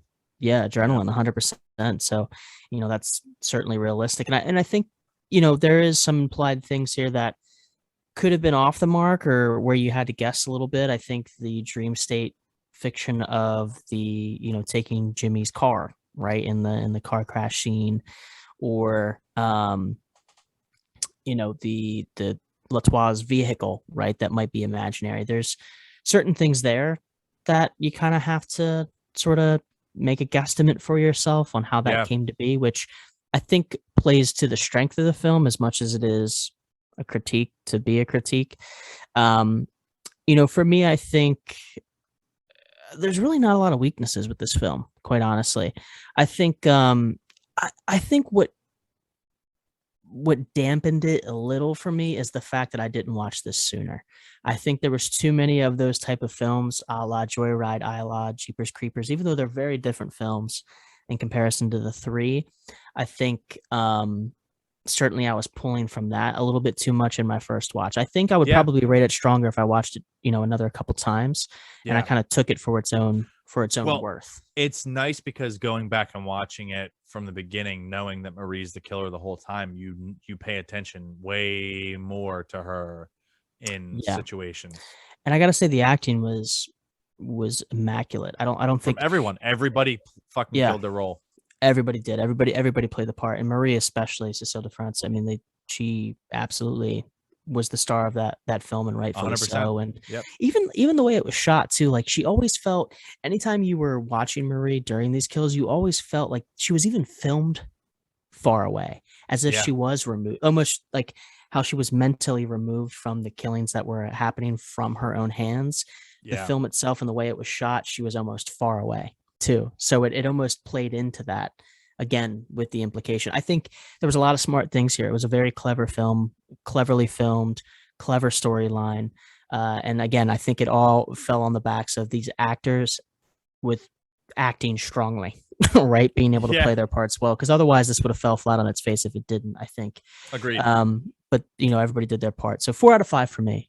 Now, if I were to tell somebody about this film, I wouldn't want to give too many details away. I Correct. think if I were to say, hey, check out the movie High Tension, it's a revenge love story is kind of the best way I would describe it, Ooh, because that's a good one because that'll suck you in.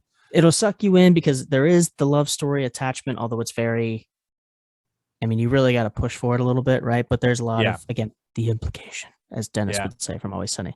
The revenge plot, right, of Marie and Latois. I think you could point to that for quite a bit of this film. So revenge love story is what I would call it. Yeah. Slash stalker revenge love story. And you know what's cool is that the cover of this has Marie on the front holding that fucking road cutter machine. And like Yep. that's such a cool way to just like that's the US cover is her Right.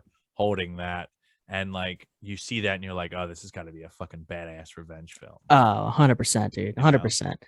And Caleb, what about you, buddy? What would you rate it? What would you tell All right, so to this is a a viewer? 4.5 out of 5 switchblades for me. I'm gonna use everything you just said and follow it up with this one was, like I said, an early watch for me. I've seen this multiple times. I rented the fuck out of this multiple times from Blockbuster. I love everything about this movie. It's shot so perfectly. The acting's amazing. The storyline itself is great. The twist is amazing. The gore is fucking great. The kills are very original. There's just a lot of perks with this. Reason I won't give it an extra 0.5 and give it that 5 of 5 perfect. I think that I honestly think that the only reason I wouldn't give it that extra 0.5 is that I would rather had seen it, and this isn't even the movie's fault. I want to see it in its true tongue. I want to watch a true cut of this and watch it with subtitles because Yeah, the acting will only be that much better because obviously dubbing is not matching the voice in the mouth. sure. And that can be a So distraction too. sure, it Certainly. definitely can be. So it's not even the film's fault. This would be a 5 of 5 for me if I could see it in its native tongue. So if anybody's got a copy of it out there, whether on tape or Blu-ray, I don't even know if this has a Blu-ray release, but hit me up. Hit us up on Yeah. Instagram at Tapehead Massacre. And if I were to tell somebody about this film, I would say, yo, High Tension. It is a fucking psychological mind fuck twist of a love story gone wrong. Yeah. It's a good call. Yeah, Definitely psychological. I think that's the key word for this yeah, film without because question. that's the thing. Yeah. Like I don't want to give too much away because you could really spoil this film like we just did. So, Yeah. Yep. but yeah, so this has been High Tension, guys. This is a good one. Like I said, you could watch it on Prime, Tubi for free. I think it's like $9 to buy an HD on Prime and like $4 to rent on Prime. It's probably on some other shit too, but it's free on Tubi. So Yep. That's all that matters. that's all that matters. And to follow that up, I want to say that thanks for tuning in as usual. And let's see. Oh, you know what? There is one thing to note. We're recording this on August the 2nd. Yes. You're going to be listening to this maybe tomorrow when this comes out, August the 3rd, or maybe later in the week, depending on your schedule. But today is the 36th anniversary of one of your favorites, Tyler, Fright Night. It is, dude. 36 years, man. This day, 36 years ago, Fright Night came out. Yeah, that's it, man. 9 years, 8 years, 9 years, 8 and some change years prior to me being alive. quite frankly. Yeah. So, which is weird to think about in time because you feel like that film's so old, and then you realize there's only 8 years difference between when that was born and when you were And your born, birth. and you're like, ah, I too am old. So Yeah, I too. yeah, so here we are. Here we are. But no, great movie. I fucking love that film, man. If no one's ever Good one. seen it, please go see it. Please Yeah, do take your yourself a time. favor. Go check that out. Go watch that. It's a Yeah, great one. and It's check out High on. Tension. Yeah, check out High Tension. Honestly, I love this film, Tyler. You seem to really like this. I'm glad that you Yeah, like this. I thought you would. That's why when yeah. you said early 2000s films, first thing that comes to mind is High Tension. It's just it's a great film. It really is. Don't take my word for it. Watch it like I don't know, late morning, early afternoon, because I watched it at 8 o'clock last night, and I got to tell you, come that 9:45 time, it took me like 2 hours to unwind, and I lost some sleep Yeah, because there's a lot of high tension that comes with this dude, film. it's anxiety ridden, that's for Oh sure. yeah. If you're looking for a little upper in that All right. way, this film's for you. So listen, Ty Guy, Yeah, man. is it okay if I take the liberty of And justice for all. yeah. Yeah. Actually, never mind. I can't do that. I was going to suggest a film for next week, which you should still watch anyway. I was going to suggest The Burning, but the Bad Taste Boys already did The Burning recently. Oh yeah, we gotta get some distance between it. We just got to get the distance between it. We'll talk about it one day. But we will. Until then, go listen to the Bad Taste video, boys. Yes. Yeah, Mike and Grizz, they just the BT oh, boys. by the way, yeah, the BT boys. Listen, they just reviewed Shogun Assassin. I saw the post for that. Yeah, dude. Let me tell you, I want to watch that movie so bad right now. And I don't know where I can stream it. I'm sure I can stream it somewhere, but it's fucking from their review, it sounds amazing. So go listen to the Bad Taste video podcast. I do have a recommendation, and it's only because I keep seeing previews for it, and I've seen it in documentaries. I saw it the other night perusing through old films, and I gotta find it though because Donald Sutherland is one of the main actors in this film. Donnie Souther. Oh, cool, old Donnie Souther boy. But I gotta find it because I don't want to. It's not going to take long, I promise. Okay. But it's a film that looks creepy. Apparently, has a great plot twist ending, and it's older. It's a 70s film. Okay, Donald Sutherland. I just have to fucking find it. So Donald Sutherland. I know it's at least the 70s, so that much I can say, and I think that's fair. But you're gonna have to hold the. Is it a horror movie? It is a horror movie. He did a lot in the 70s. Holy shit, dude! He's done a lot over multiple decades, even, which is certainly. Now I might have Snatchers? it. Nope, but that's a good guess. And it's not that. House? It's not Animal House, although that is a great film too. In fairness, it's a great film. How about MASH? Oh my god. Yeah, let's watch some MASH. We're actually going to do every episode of every season of MASH for the next 70 episodes. So you guys have to hang on for that one. Fuck. No. A man, a woman, and a bank. No, that's quite the fucking name though. Is it The Disappearance? Or am I wrong? I don't know. I'm not sure, bud. Ooh, I might have it. I think I have it. Did you see this movie already? It is. I have not, but I've seen trailers for it and it looks good. It's called Don't Look Now. Don't Look Now. Don't Look Now. Julie Christie's in it. Donald Sutherland. What fucking year is it? 1973. 73? It's an old boy. There it is. Yeah. It's an old boy. It's an old one. And it's a married couple grieving the recent death of their young daughter are in Venice when they encounter two elderly sisters, one of whom is psychic and brings a warning from beyond. Interesting. Don't look now. What's this cover say? Past the warning. Past the warning. It's got a pretty cool cover. Very cool cover. Yeah, absolutely. And the director Nicholas Rogue. Let's see what else he's known for. What else has he done? The Witches. That's a good one. The Witches. From Yeah. 1990, yeah. He did a video about AIDS. That's pretty cool. He's charitable in his knowledge giving.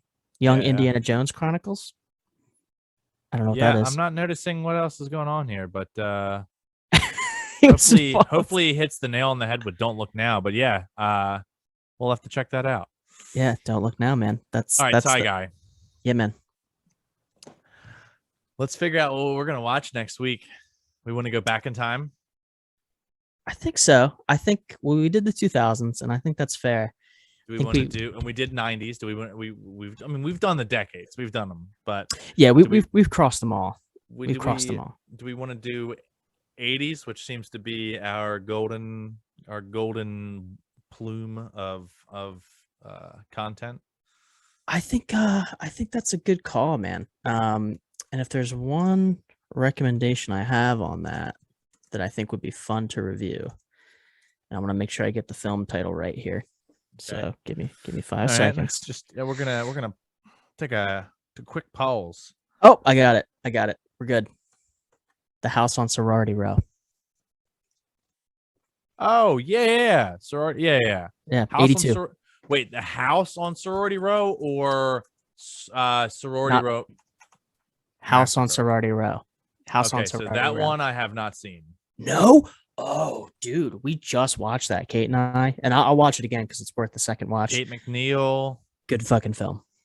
After a seemingly innocent prank goes horribly wrong, a group of sorority sisters are stalked and murdered one by one in the sorority house while throwing a party to celebrate their graduation. It sounds like a fun fucking slasher to me. Yeah. Tell you what. What? Mark Roseman, who also did, I guess, the remake called Sorority Row in 2009. There you go. He's done a bunch of rom-coms, it looks like. There you go.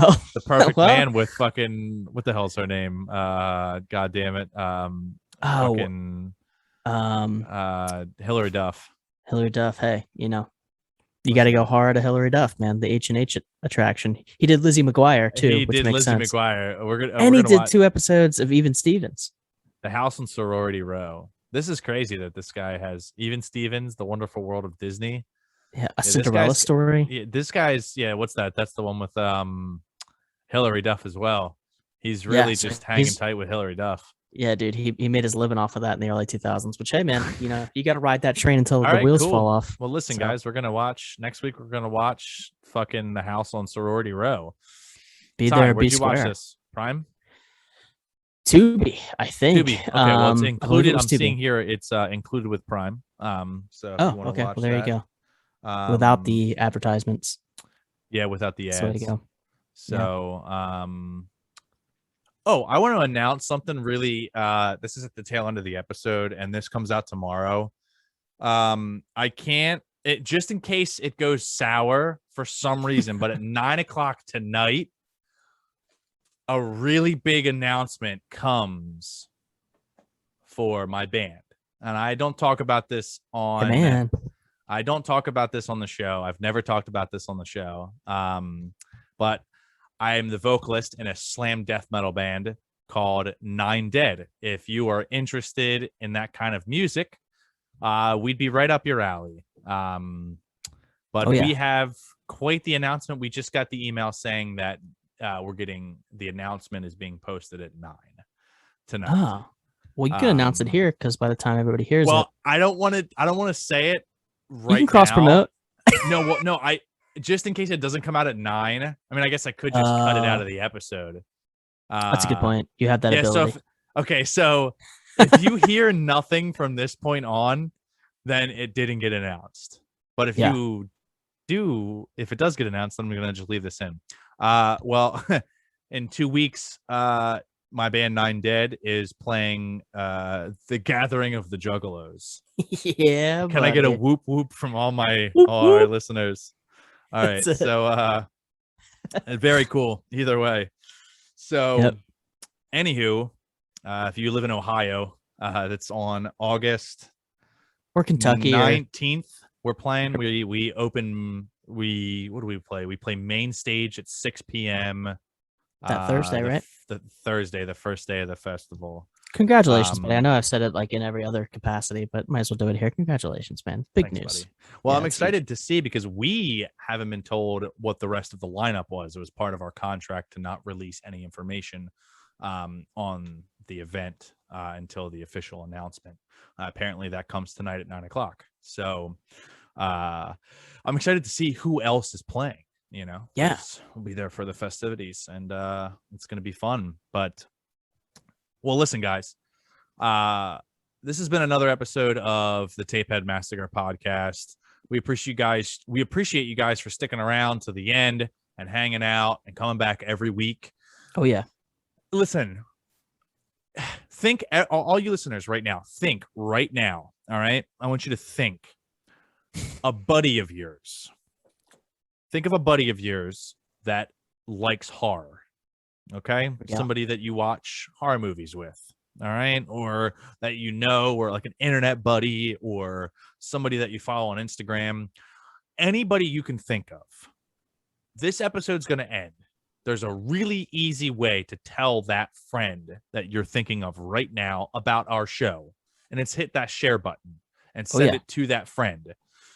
You telling that one friend gets us out there to that friend and all of your friends that may enjoy what we have to offer. And we appreciate the rates, the reviews, and the subscribes or follows, whatever podcast platform fucking shit that you do, you know, because I know Apple Podcasts is subscribe while Spotify is follow.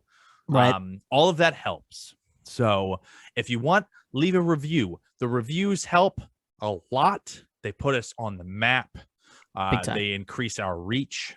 And if you already don't follow us on Instagram, that's where we post the most frequent. Post the most. We post the most. All right.